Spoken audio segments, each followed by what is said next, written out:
On to the issue of fishing expedition. Yung pong fishing expedition po ay halimbawa may sabina na baka sakali meron tayong makita. Yun po ang ibig sabihin ng fishing expedition.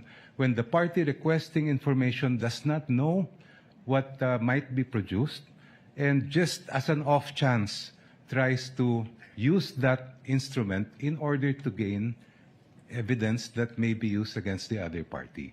Dito po, malaki ang pagkaiba ng sitwasyon.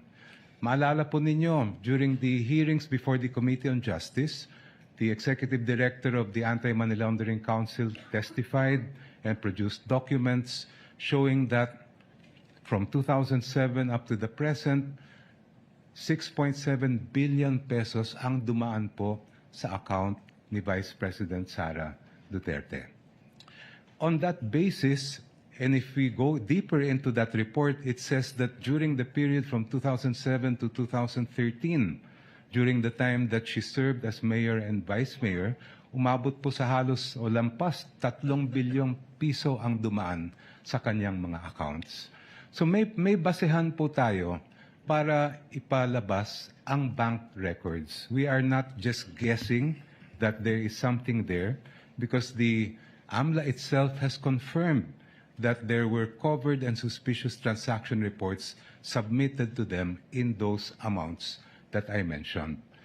Malayo po ang fishing expedition sa ginagawa ng prosecution dito po.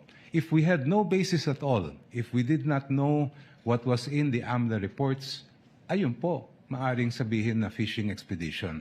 But in this particular case, we know because these are matters of record presented before the Committee on Justice. Second po, ang fishing expedition, maaring magamit yan sa ibang mga alegasyon tulad ng baka meron kang hindi na-declare sa iyong SALN. But when it comes to issues of unexplained wealth, it's very clear. The decisions of the court are very clear. To know whether a government official has amassed unexplained wealth, we must look at the entire incumbency of that official. Starting from day one, we look at their SALN, we look at all the income that he or she has earned, both lawful and not, and from there we make a determination whether there was unexplained wealth or not. For these reasons, Your Honors, the fishing expedition argument, in our view, is totally untenable.